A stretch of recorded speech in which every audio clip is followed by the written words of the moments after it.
नमस्कार दोस्तों, स्वागत है आपका अपने YouTube चैनल स्टडी सर्कल में। आज के सीरीज में बिहार लोक सेवा आयोग द्वारा आयोजित 69वीं बीपीएससी की प्रारंभिक परीक्षा का पेपर करेंगे। इसके पहले हम लोग 2 पार्ट कर चुके हैं, जिसमें पार्ट 1 1 से 10 क्वेश्चन था और पार्ट 2 10 से 25 क्वेश्चन था। आज की सीरीज में हम लोग 25 से 40 तक के प्रश्नों को देखेंगे। तो चलिए दोस्त, शुरू करते हैं। बीपीएससी बिहार लोक सेवा आयोग द्वारा आयोजित 69वीं बीपीएससी के प्रारंभिक पेपर। चलिए, आज का पहला प्रश्न होगा कि इनमें से कौन कैबिनेट मिशन के सदस्य नहीं थे। इसका सही आंसर होगा जी एंड्रू। कौन सदस्य नहीं है? जी एंड्रू। देखिए, कैबिनेट मिशन कब आया था भारत में? तो ये आया था 1946 को। कब आया था? 24 मार्च 1946 को तत्कालिक राजनीतिक समस्याओं के समाधान के लिए कैबिनेट मिशन भारत आया था। देखिए, लिखा है स्पष्ट रूप से कि कब आया था। तो 24 मार्च 1946 ईस्वी को। डेट पूछा जाता है कि कैबिनेट मिशन कब आया था भारत में, तो 24 मार्च 1946 ईस्वी को ये भारत आया था। इसके सदस्य थे एबी अलेक्जेंडर, पी लॉरेंस। ठीक है, आइए पढ़ते हैं इसके बारे में थोड़ा सा। देखिए मेरे भाई, दिया है कि पी लॉरेंस यानी लॉर्ड पैथिक लॉरेंस और स्टेफर्ड क्रिप्स और एबी एलेक्जेंडर इसके सदस्य थे, जिसमें Lord Pethick Lawrence, P Lawrence इसके क्या है? अध्यक्ष थे। क्या थे? अध्यक्ष थे। वहीं पर इसके 2 सदस्य थे, स्टेफर्ड क्रिप्स और एबी एलेक्जेंडर।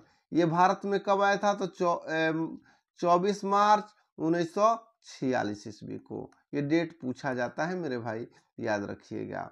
चलिए, उसके बाद कह रहा है कि पैथिक लॉरेंस इस मिशन के अध्यक्ष थे। कैबिनेट मिशन योजना के अंतर्गत 1946 को संविधान सभा का गठन एवं पहली बैठक 9 दिसंबर 1946 को किया गया था, जिसके अस्थायी अध्यक्ष कौन थे भाई? तो इसके अस्थायी अध्यक्ष सच्चिदानंद सिन्हा थे।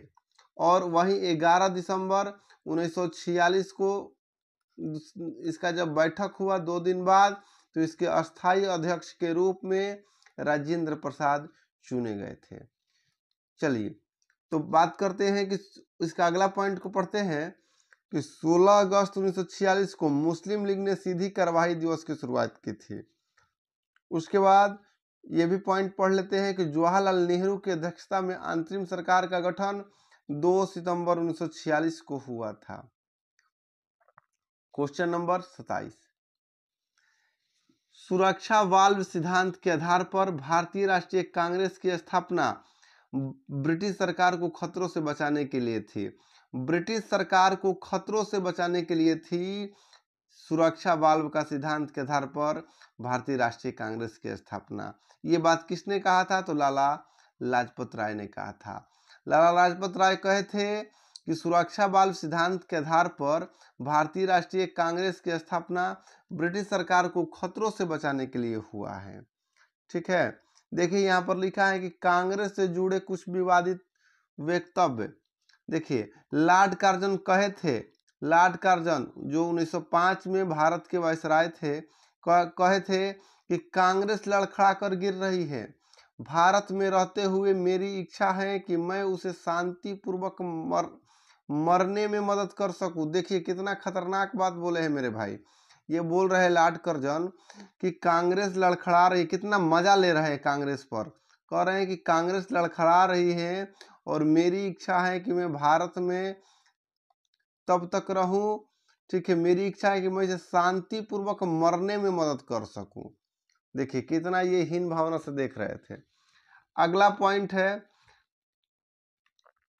अश्विन कुमार दत्त क्या बोले कांग्रेस के बारे में विवादित कि कांग्रेस का सम्मेलन 3 दिन का तमाशा है। ये बोल रहे हैं कि कांग्रेस का सम्मेलन कितना दिन का तमाशा है? मात्र 3 दिन का। अश्विनी कुमार दत्त बोले कि कांग्रेस का सम्मेलन मात्र 3 दिन का तमाशा है। वहीं बंकिम चंद्र चटर्जी बोल रहे हैं कि कांग्रेस के लोग पद के भूखे होते हैं। क्या बोले कि कांग्रेस के लोग पद के भूखे होते हैं। देखिए अगला पॉइंट, लाला लाजपत राय बोले कि कांग्रेस लॉर्ड डफरिन की दिमाग की उपज है। कौन लॉर्ड डफरिन? वही लॉर्ड डफरिन जिसके कार्यकाल में 1885 में कांग्रेस की स्थापना हुई थी। तो बंकिम चंद्र चटर्जी कहे कि कांग्रेस कुछ नहीं है, ये लॉर्ड डफरिन के लाला लाजपत राय बोले कि कांग्रेस कुछ है नहीं, ये लॉर्ड डफरिन के दिमाग की उपज है। आया समझ में मेरे भाई? और बंकिम चंद्र चटर्जी बोले थे कि कांग्रेस के लोग पद के भूखे होते हैं। सबसे खतरनाक बात तो बाल गंगाधर तिलक साहब बोले, ये बोले कि यदि वर्ष में एक बार मेढक की तरह टटराएंगे तो कुछ होने वाला नहीं है। ये कह रहे हैं कि यदि वर्ष में एक बार मेढक की तरह आप टटराएंगे तो कुछ होने वाला नहीं है। वहीं बंकिम चंद्र पाल बोले कि कांग्रेस याचना करने वाली एक संस्था है, ये सिर्फ प्रार्थना करने वाली संस्था। भारतीय राष्ट्रीय कांग्रेस के किस अधिवेशन में पहली बार मौलिक अधिकारों से संबंधित प्रस्ताव पारित किए गए थे? आंसर हुआ कराची अधिवेशन 1931 में। कराची का अधिवेशन 1931 अति महत्वपूर्ण है इतिहास में। इसी में पहली बार मौलिक अधिकारों से संबंधित प्रस्ताव पास किए गए थे। आइए थोड़ा जानते हैं इसके बारे में। देखिए क्या लिखा है, पढ़िए कि कराची अधिवेशन कब हुआ था, तो आपसे पूछेगा तो आप कहिएगा 1931 में हुआ था। कब हुआ था? 1931 में। इसकी अध्यक्षता सरदार वल्लभ भाई पटेल ने किया था। कराची अधिवेशन की अध्यक्षता कौन किए थे? सरदार वल्लभ भाई पटेल। इस सत्र में मौलिक अधिकार और राष्ट्रीय आर्थिक नीति के प्रस्ताव भी पारित किए गए थे। मौलिक अधिकार और राष्ट्रीय आर्थिक नीति के प्रस्ताव भी पारित किए गए थे। इस अधिवेशन में गांधी इरविन समझौता 23 मार्च 1931 को स्वीकृति दी गई थी। ध्यान रखिएगा, गांधी इरविन समझौता की स्वीकृति कब दिया गया था? इसी अधिवेशन में, यानी कराची अधिवेशन में। इस समझौते के बाद ही गांधी जी ने कहा था कि गांधी मर सकता है परंतु गांधीवाद नहीं। इसी समझौते के बाद, कराची अधिवेशन के बाद गांधी जी कहे कि हम गांधी मर सकता है लेकिन गांधीवाद नहीं। अगला पॉइंट है, इसको पढ़ लीजिए कि वर्ष 1922 में कांग्रेस का 47वां अधिवेशन गया बिहार में CR दास की अध्यक्षता में हुई थी। गया 1922 में जो अधिवेशन हुआ था उसका अध्यक्षता कौन किया था? CR दास ने। कहाँ पर हुआ था? तो बिहार के गया में हुआ था। अपने राज्य बिहार के गया में हुआ था। अगला पॉइंट, ये आप सबको पता है कि वर्ष 1907 में सूरत अधिवेशन में रास बिहारी घोष की अध्यक्षता में की गई थी। इस अधिवेशन में मतभेदों के कारण कांग्रेस का विभाजन हो गया था। रास बिहारी घोष इसके अध्यक्ष रहे थे और कांग्रेस में विभाजन हो गया। कांग्रेस आपका 2 गुटों में बट गया था, नरम दल और गरम दल। ठीक है, यहीं पर 1907 में कांग्रेस में फूट पड़ा था। आइए अगला प्रश्न को देखते हैं।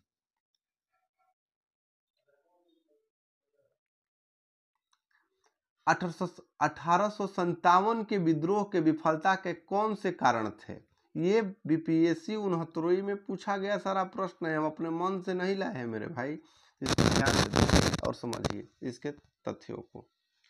1857 के विद्रोह की विफलता के क्या कारण थे? अंग्रेजों की सैन्य श्रेष्ठता, ये सही बात है। विद्रोहियों के पास कोई एकीकृत कार्यक्रम एवं विचारधारा नहीं थी और समाज के सभी वर्गों के समर्थन का अभाव था। तीनों के तीनों पॉइंट सही है, इसका आंसर डी हो जाएगा, उपयुक्त सभी। देखिए समझिए, अब इस आंदोलन के विफलता यानी असफलता के कारण क्या थे? एक तो अंग्रेजों की सैन्य श्रेष्ठता थी, सही बात। उसके बाद आप पढ़िएगा,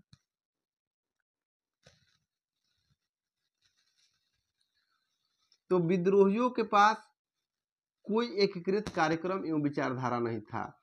ठीक है, कोई भी जितने भी लोगों ने इस आंदोलन में भाग लिया, किसी के पास एक विचारधारा नहीं थी, एकजुटता नहीं थी। जो जहां था वहीं से शुरू हो गया था। आरा से कुंवर सिंह शुरू थे, ठीक है, तो आरा के जगदीशपुर से कुंवर सिंह थे, दिल्ली से बहादुर शाह जफर थे। तो जो जहां था वहीं से शुरू हो गया था। किसी के पास कोई एकीकृत कार्यक्रम और एकीकृत विचारधारा नहीं थी। समाज के सभी वर्गों से समर्थन का अभाव था। ठीक है, सभी समाज के सभी वर्ग इस आंदोलन में भाग नहीं लिए। 29 मार्च 1857 को बैरकपुर की छावनी में 34वीं एनआई रेजिमेंट के सैनिक मंगल पांडे ने लेफ्टिनेंट बाग और जनरल हासुन की हत्या कर दी थी। इसके बाद उनको फांसी दे दिया गया था। देखिए, बैरकपुर की छावनी से यह आंदोलन शुरू हुआ था। मंगल पांडे क्या किए थे भाई? बलिया के थे, उत्तर प्रदेश के। मंगल पांडे क्या किए? 29 मार्च 1857 को लेफ्टिनेंट बाग और जनरल हासुन की हत्या कर दी थी। फिर उनको फांसी भी हो गया था। कह रहे 1857 का विद्रोह 10 मई 1857 से प्रारंभ हुआ था। शुरुआत कब हुआ था? 10 मई 1857 से। ब्रिटिश की सेना 20 एनआई तथा एलसी की पैदल सैन्य टुकड़ी 11 मई 1857 को दिल्ली पहुंची और मुगल बादशाह बहादुर शाह को अपना नेता घोषित किया। विद्रोह का मुख्य केंद्र देखिए दिल्ली था, झांसी था, कानपुर था, लखनऊ था और आरा था। बस इतने ही क्षेत्रों में ये विद्रोह था, पूरे भारत में नहीं था। तो ये सब असफलता के कारण थे। जब पूरा भारत एक साथ एक विचारधारा से इस आंदोलन में भाग लेता तो ये आंदोलन सफल हो जाता। चलिए आते हैं अगले प्रश्न की ओर। Question number 30। अब हम लोग राज व्यवस्था एक क्वेश्चन करेंगे। राज व्यवस्था से आपके 12 प्रश्न पूछे गए हैं। कितने? 12। एक एक करके देखते हैं और समझने का प्रयास करते हैं। पहला सवाल है कि किसी समुदाय को अनुसूचित जनजाति के रूप में घोषित करने के लिए आवश्यक विशेषताएं हैं। बोलिए कि कोई भी समुदाय है उसको अनुसूचित जनजाति के रूप में कैसे घोषित करेंगे, क्या क्या उसके लक्षण देखेंगे।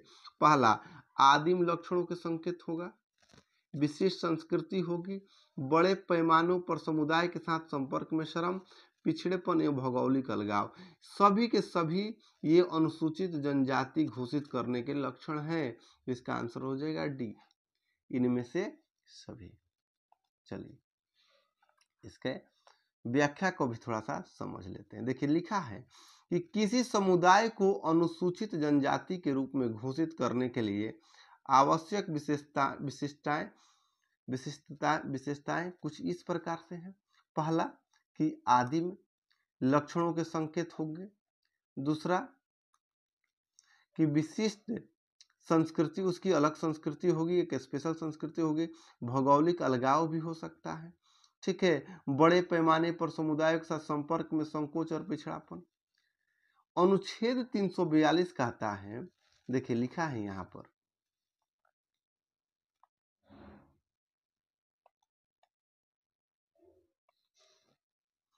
कि अनुच्छेद 342 राष्ट्रीय अनुसूचित जनजातियों आयोग से संबंधित है।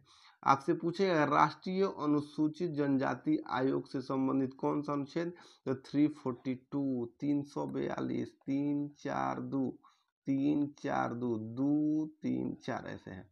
ठीक है, 342 अनुसूचित जनजाति आयोग से संबंधित है। यह आयोग अनुसूचित जनजातियों के कल्याण के लिए कार्य करता है। इस आयोग का काम क्या है भाई? अनुसूचित जनजाति का इनके कल्याण के लिए कार्य करना। ये देखिए एकदम बढ़िया सा बात, आप सबको याद होगा कि भारतीय संविधान में मौलिक अधिकारों के विचार का संदर्भ किस देश से लिया गया। देखिए मौलिक अधिकार, कौन सा अधिकार पूछा है? मौलिक अधिकार। मौलिक अधिकार, एक है मौलिक कर्तव्य, दो है, एक है मौलिक अधिकार और एक है मौलिक कर्तव्य। ये बड़ा पूछता है, कैसे हम लोग याद किए थे इसको, थोड़ा आपको बता देते हैं। देखिए मौलिक अधिकार और मौलिक कर्तव्य,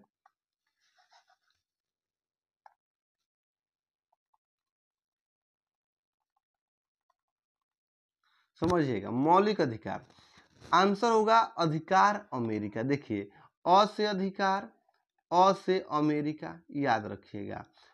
और कर्तव्य का जहां बात करेगा वहां आपको रूस जाना है। कर्तव्य का बात होगा, मौलिक कर्तव्य क्या हो जाएगा, रूस हो जाएगा। ठीक है, कर्तव्य की बात करेगा तो रूस जाना है। और अधिकार अ से अमेरिका, तो मौलिक अधिकार अमेरिका और मौलिक कर्तव्य रूस।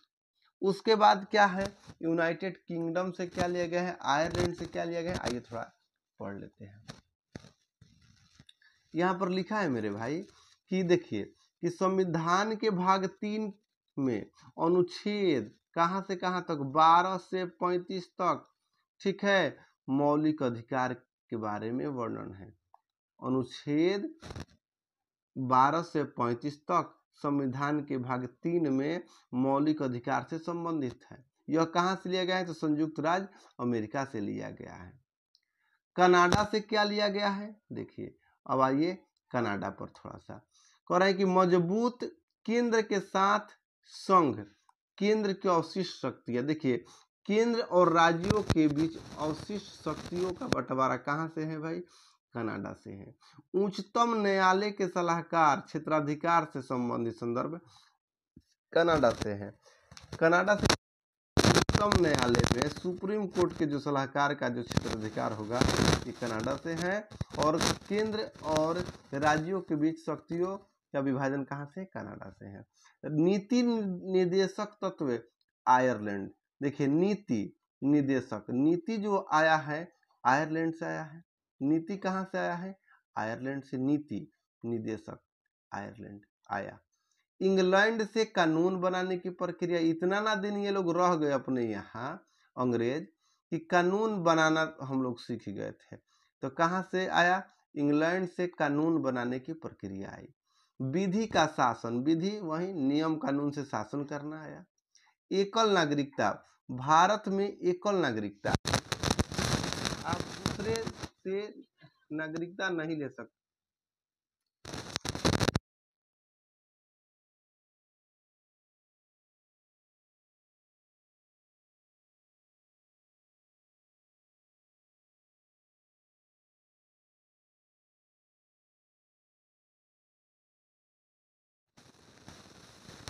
यानी दो सदन होगा, कहाँ से लिया गया है, ये आपका लिया गया है इंग्लैंड से। CAG के कार्यकाल से संबंधित प्रावधान लिए गए हैं। ठीक है, तो आइए फिर से एक बार देख लीजिए कि आयरलैंड से क्या लिया गया है, नीति निर्देशक लिया गया है। इंग्लैंड से क्या लिया गया है मेरे भाई, तो कानून बनाने का इतना ना रह गया यहाँ पर कि कानून बनाना सीख गए। उसके बाद विधि का शासन सीख गए। एकल नागरिकता समझ गए हम लोग कि एक ही नागरिकता होगा, दूसरे देश, या तो भारत में रहिए तो भारत की नागरिकता लेकर दूसरे देश में जाइएगा तो यहाँ की नागरिकता समाप्त कर दिया जाएगा। ठीक है, तो ये सभी कहाँ से ले गए, इंग्लैंड से। कनाडा से संघ और राज्यों के बीच की शक्तियों का। क्वेश्चन नंबर 33 को थोड़ा देख लीजिए क्या है। यदि आप बीपीएससी के सभी प्रीवियस ईयर्स के प्रश्नों को करेंगे एक एक करके, तो आपको कोई अदर किताब पढ़ने की आवश्यकता ही नहीं पड़ेगा। आप पूरा का पूरा कंसेप्ट आपका क्लियर हो जाएगा। तो भागिए नहीं, इस पर ध्यान दीजिए, थोड़ा सा मेहनत करिए, सुनिए और समझने का प्रयास करिए। उच्च न्यायालय में न्यायाधीशों की संख्या निर्धारित करने का अधिकार किसके पास है। अब कह रहा है कि उच्च न्यायालय, ठीक है, यानी हाई कोर्ट में न्यायाधीश कितने होंगे, ये कौन कर सकता है, प्रधानमंत्री नहीं, राष्ट्रपति महोदय हाई कोर्ट में जजों की संख्या को निर्धारित करते हैं। ये कहाँ से लिया गया है, तो अनुच्छेद 216 के तहत, अनुच्छेद 216 के तहत न्यायालय में न्यायाधीशों की संख्या निर्धारित करने की शक्ति है। राष्ट्रपति जो महाराज हैं न्यायाधीश तय करेंगे हाई कोर्ट में कौन से हाई कोर्ट में कितने न्यायाधीश होंगे। ये संविधान के अनुच्छेद 216 के अनुसार प्रत्येक उच्च न्यायालय में एक मुख्य न्यायाधीश और ऐसे अन्य न्यायाधीश होंगे। ये कौन तय करता है, भारत के राष्ट्रपति तय करते हैं। जितने भी हाई कोर्ट है भारत में, सब में कितने न्यायाधीश होंगे, ये वो मुख्य न्यायाधीश होगा और बहुत सारे न्यायाधीश होंगे। ये कौन तय करेगा, राष्ट्रपति तय करेंगे। और वो अपनी जरूरत के अनुसार समय समय पर ये संख्या बढ़ती घटती रहती है। अगला प्रश्न क्या है, थोड़ा देख लीजिए।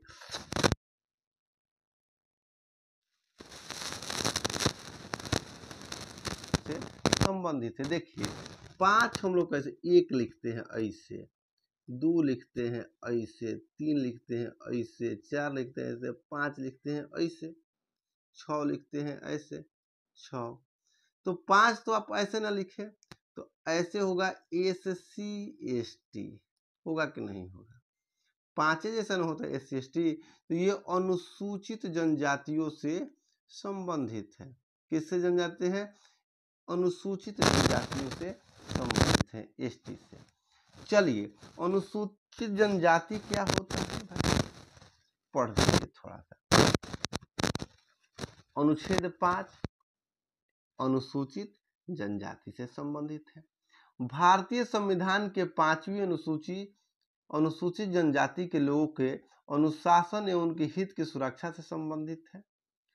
अनुसूचित क्षेत्र को ऐसे क्षेत्र से अभिप्रेत किया गया है जिन्हें राष्ट्रपति के आदेश द्वारा अनुसूचित क्षेत्र घोषित किया जाता है। राष्ट्रपति के आदेश के द्वारा ही किसी क्षेत्र को हम लोग अनुसूचित क्षेत्र घोषित कर सकते हैं। देखिए वर्तमान में 10 राज्यों आंध्र प्रदेश, छत्तीसगढ़, गुजरात, हिमाचल प्रदेश, झारखंड, मध्य प्रदेश, महाराष्ट्र, उड़ीसा, राजस्थान और तेलंगाना में 5वीं अनुसूची के तहत अनुसूचित क्षेत्र विद्यमान है। 10 गो राज्य में अनुसूचित क्षेत्र विद्यमान है, जो हमने अभी आपको पढ़ के सुना दिया। क्वेश्चन नंबर 35 देखिए क्या कि भारतीय सर्वोच्च न्यायालय ने किन किन मुकदमे में सर्वप्रथम संविधान के मूल ढांचे का सिद्धांत दिया? आंसर होगा केशवानंद भारती बनाम केरल राज्य। ठीक है, देखिए पढ़ते हैं। कह रहा है कि भारतीय सर्वोच्च न्यायालय ने केशवानंद भारती बनाम केरल राज्य 1973 में एक ऐतिहासिक निर्णय दिया। ये बड़ा इंपॉर्टेंट है, पूछता है कि केशवानंद भारती बनाम केरल राज्य कब आया था? तो 1973 में निर्णय दिया था क्या कि संसद संविधान के मूल ढांचे में बदलाव या हस्तक्षेप नहीं कर सकता है। संसद कुछ भी कर ले, लेकिन संविधान के जो मूल ढांचा है उसमें ना तो ये बदलाव करेगा ना ही हस्तक्षेप करेगा। देखिए कितना शानदार ऐतिहासिक फैसला है ये, भारतीय सर्वोच्च न्यायालय ने दिया था 1973 में। क्या बोले थे कि संसद संविधान के मूल ढांचे में बदलाव या हस्तक्षेप नहीं कर सकती है।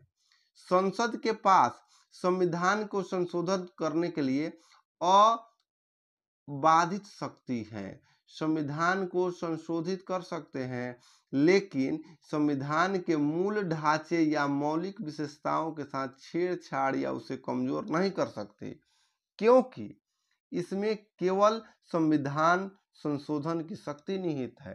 केशवानंद भारती बनाम केरल राज्य कितना शानदार निर्णय दिया है कि संसद संविधान के मूल ढांचे में बदलाव या हस्तक्षेप कर सकता है, लेकिन ये इसके मूल ढांचे या इसके विशेषताओं के साथ छेड़छाड़ नहीं कर सकता, ना ही इसको कमजोर कर सकता है। तो ये कौन सा था?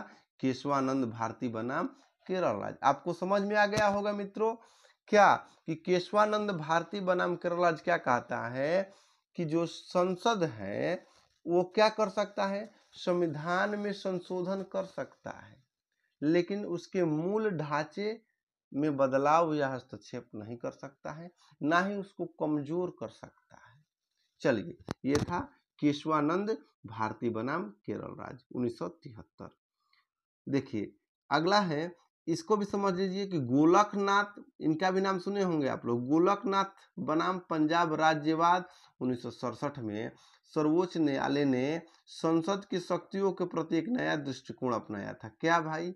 कि वह संविधान के भाग 3 यानी मूल अधिकार जो अमेरिका से लिया गया है में संशोधन नहीं कर सकती, और इस प्रकार यह वाद मूल अधिकारों को उच्चतम माने उच्चतम स्थिति प्रदान करता है। देखिए गोलकनाथ में बनाम पंजाब राज्यवाद में सर्वोच्च न्यायालय 1967 में फैसला सुनाया क्या कि मूल अधिकारों में संशोधन भी नहीं हो सकता है।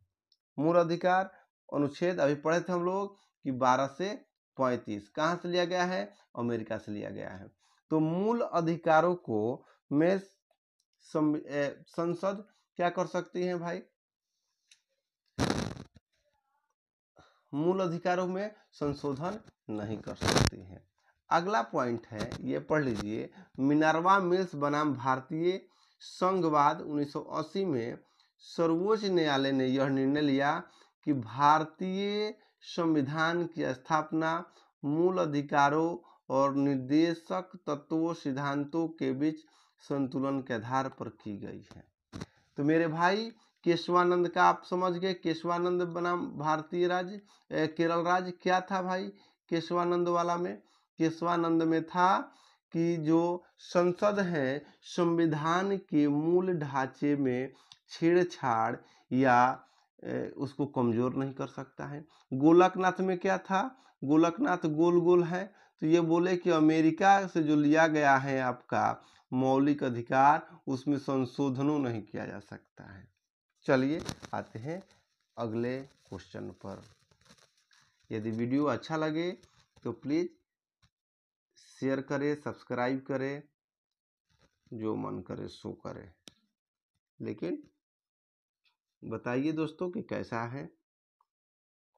चलिए अगला है कि सूचीबद्ध राजनीतिक दलों को सूची आपको बताना है कि कौन सा राजनीतिक पार्टी की स्थापना कब हुई थी। आइए पढ़िए देते हैं इसको कि कम्युनिस्ट पार्टी, देखिए लिखा है कि भारतीय कम्युनिस्ट पार्टी की स्थापना 1925 में हुई थी। भारतीय कम्युनिस्ट पार्टी की स्थापना कब हुई थी? 1925 में हुई थी। भारतीय कम्युनिस्ट पार्टी मार्क्सवादी वाला कब हुआ था? 1964 में। बहुजन समाज पार्टी, ठीक है, बसपा 1984 में मायावती। ऑल इंडिया तृणमूल कांग्रेस 1998 में। ऑल इंडिया तृणमूल कांग्रेस 1998 में। चलिए मेरे भाई अगले प्रश्न को देखते हैं। ये देखिए शानदार प्रश्न है, कुछ भी कहिए, बीपीएससी के सारे प्रश्न बहुत लाजवाब है। यदि हम लोग पूरा का पूरा कर लेते हैं इस किताब को तो आपको एक इतना अच्छा कॉन्सेप्ट क्लियर तैयार हो जाएगा कि आपसे कोई भी प्रश्न छूटेगा नहीं। कह रहा है कि कौन अनुच्छेद के अंतर्गत अध्यक्ष सदन के किसी सदस्य को उसके मातृभाषा में बोलने की इजाजत दे सकता है। कह रहे हैं कि कौन अनुच्छेद के अंतर्गत। आप देखे होंगे संसद में कोई भी सदस्य होता है, कोई भोजपुरी बोलता है, कोई कोंकणी बोलता है, कोई तमिल बोलता है, ठीक है। अभी हाल फिलहाल में भोजपुरी में सुनने को मिलता है, ठीक है। रवि किशन संस्कृत में बोले थे, अभी एक बलिया की सांसद है भोजपुरी में बोली थी। तो ये कौन सी भाषा, कौन सा अनुच्छेद है जो इजाजत देता है? देखिए अनुच्छेद 120। कौन सा? 120। 20 इसको याद कैसे रखेंगे? थोड़ा सा इस पर दिमाग हम लोग लगाते हैं कि इसको याद कैसे रखेंगे मेरे भाई। अच्छा इसको देखिए हम कैसे सोच रहे हैं कि लिखा है 120। 20 कब? 20 को देखेंगे तो याद आएगा खीस। भोजपुरी का एक शब्द है खीस, खिसिया जाना, या ठीक है। जब भी आदमी खिसिया जाता है, भले कितना भी अंग्रेजी झाड़ ले, लेकिन जब वो गुस्सा जाएगा, खिसिया जाएगा, तो बतियाएगा अपने भाषा में, गरियाएगा अपने भाषा में। भोजपुरी जानते हैं तो भोजपुरी में गरियाने लगेगा, हिंदी जानते हैं तो हिंदी में गरियाएगा। जब वो खिसिया गया तो पक्का अपने मातृभाषा में लौटेगा। तो जैसे ही आप याद रखिए 120, 20 में आएगा खीस, खिसियाएगा तो अपने मातृभाषा में वापस आएगा। तो अनुच्छेद 120 क्या कहता है कि कोई भी संसद है, ठीक है, उसको अपनी मातृभाषा में बोलने का इजाजत है। अनुच्छेद 110 क्या कहता है? धन विधेयक है। 10 बस बहुत ज्यादा हो गया पैसा, 10 में बस धन, धन विधेयक। 110 क्या है? धन विधेयक है। चलिए आते हैं, देखिए लिखा है। और 122 क्या है कि न्यायालयों के द्वारा संसद की कार्यवाहियों की जांच न किए जाने से संबंधित है। अनुच्छेद 122 कहता है कि संसद के जो सदस्य हैं, संसद की जो कार्यवाही है उसकी जांच नहीं किया जाएगा। क्वेश्चन नंबर 38 कह रहा है कि कॉलेजियम प्रणाली के बारे में क्या सही है। देखिए कॉलेजियम प्रणाली क्या है, तो इसका आंसर है सी 1 और 3। देखिए पढ़ देते हैं, थोड़ा समझ लीजिए कि कॉलेजियम प्रणाली भारतीय संविधान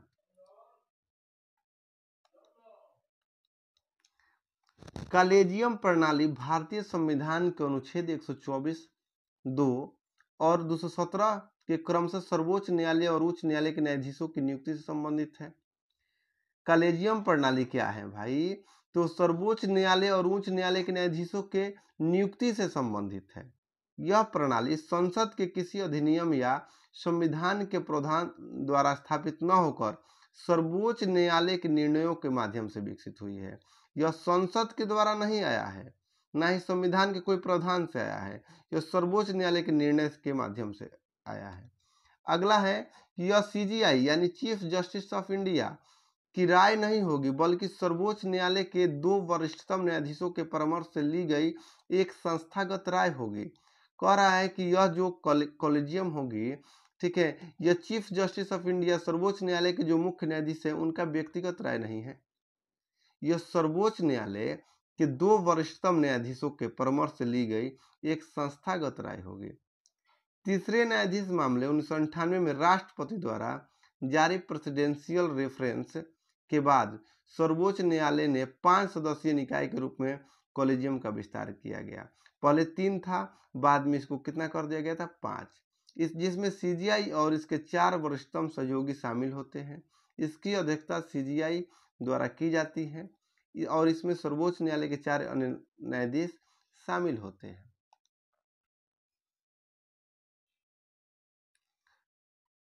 क्वेश्चन नंबर 39 कह रहा है कि भारतीय संविधान के 42वें संशोधन के संबंध में कथनों पर विचार करें। देखिए इसका आंसर पढ़ते हैं इधर। भारतीय संविधान के 42वें संशोधन कब हुआ था? 1976 को। लघु संविधान के रूप में जाना जाता है। ये पूछता है कि किस संविधान संशोधन को लघु संविधान, तो 42वें संविधान संशोधन को मेरे भाई लघु संविधान के रूप में जाना जाता है। इसके तहत संविधान में महत्वपूर्ण संशोधन किए गए थे, ठीक है। इसी के तहत भारतीय संविधान में 3 नए शब्द समाजवादी, धर्मनिरपेक्ष एवं अखंडता को जोड़ा गया था। आपके जो प्रस्तावना में शब्द हैं, 3 शब्द को जोड़ा गया है, समाजवादी, धर्मनिरपेक्ष और अखंडता को। ये 42वें संविधान संशोधन 1976 के द्वारा ही जोड़ा गया है। इसमें राष्ट्रपति को कैबिनेट की सलाह के लिए बाध्यता का उपबंध भी शामिल किया गया। इसमें कहा गया कि राष्ट्रपति को कैबिनेट की सलाह के लिए बाध्यता का उपबंध होगा। अगला पॉइंट है कि इसके तहत संवैधानिक संशोधन को न्यायिक प्रक्रिया से बाहर किया गया और नीति निर्देशक तथ्यों को व्यापक बनाया गया। इस संविधान संशोधन द्वारा 10 मूल कर्तव्यों को जोड़ा गया। शिक्षा, वन्य जीव एवं पक्षियों का संरक्षण, न्याय प्रशासन, उच्चतम और उच्च न्यायालय के अलावा सभी न्यायालयों के गठन और संगठनों के विषय में राज्य सूची से समवर्ती सूची में स्थानांतरित किया गया था। इसी संशोधन में शिक्षा को, वन्य जीव एवं पक्षियों का संरक्षण को राज्य सूची से निकालकर समवर्ती सूची में डाला गया था। शिक्षा कौन सा विषय है? समवर्ती सूची का विषय है, ठीक है। वन का किसका विषय है? समवर्ती सूची का है। इसी 42वें संविधान संशोधन में है। राज्य के नीति निर्देशक की मौजूदा सूची में 42वें संविधान संशोधन अधिनियम 1976 द्वारा 4 नए राज्य नीति के निर्देशक सिद्धांत में जोड़े गए। अनुच्छेद 39 से समान न्याय को बढ़ावा देने और गरीबों को मुफ्त कानूनी सहायता प्रदान करने हेतु है। अनुच्छेद 39 से है समान न्याय को बढ़ावा देने और गरीबों को मुफ्त कानूनी सहायता प्रदान करने हेतु है। 39 से एफ कहता है कि बच्चों के स्वस्थ विकास के अवसरों को सुरक्षित करने हेतु है। चलिए क्वेश्चन नंबर 40। किसी वित्तीय आपातकाल की स्थिति में अनुच्छेद 360 को लागू करने के परिणाम निम्नलिखित में से कौन से सही हैं? देखिए कह रहा है कि कोई भी वित्तीय आपातकाल है, अनुच्छेद 360 ए और अनुच्छेद 360 बी के अनुसार कथन 1, 3 और 4 सही है और 2 गलत है, क्योंकि विधानमंडल द्वारा पारित धन विधेयक या अन्य वित्तीय विधेयक राष्ट्रपति के विचारार्थ अनारक्षित रखने की आवश्यकता होती है।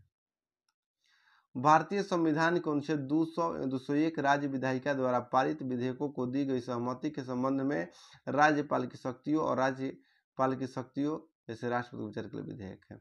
41 नंबर क्वेश्चन देख लीजिए कि भारतीय संविधान में राज्य के नीति निर्देशक सिद्धांत कहाँ से लिया गया है। अभी हम लोग पढ़े थे कि नीति निर्देशक आया, नीति आया, नीति आया, आया आयरलैंड, ठीक है, आयरलैंड, आयरलैंड लिखा है, आयरलैंड होगा, ठीक है।